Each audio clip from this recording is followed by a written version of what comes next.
Hello mga ka-greet, magandang araw sa inyo lahat. Ipapakita lang po natin sa inyo yung sistema ng pagdadapog natin. Simulan po natin sa pag-land prep, paggagawa ng dapog bed at saka pagdadapog hanggang sa pagtatanim. Ipapakita po natin sa inyo.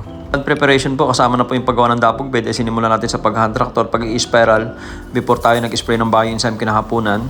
Then yung ating binhi na adjustment for 70 na binilad po natin ng 2 hanggang 3 oras para magising yung binhi. Then pinahinga magdamag. Natin pinalutangan din binabad ng 24 hours at in-incubate ng 24 hours itong ating binhi adjustment for 79.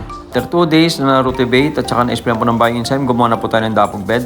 Po sa demo trial natin na 2,500 square meter, gumawa po tayo ng dapog bed na 1 meter by 5 meters po ang haba, dalawa po niyan. Tapos po tayo ng lumang trapal na kasukat po ng bed. Kinulapulan natin ito ng mapinong putik na nagsisilbing soil media. Po ng putik ay kasing kapalan po ng kalingkingan ng daliri natin sa kamay.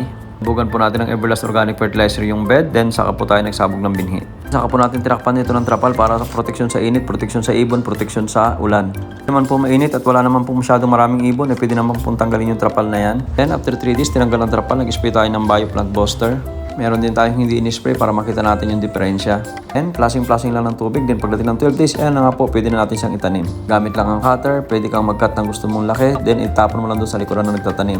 Then presto, ganun po ang sistema. Then itinanim na nga po natin at sa loob lang po ng ilang araw, ito na po siya ngayon, walang stress, ang bilis lumaki ng palay.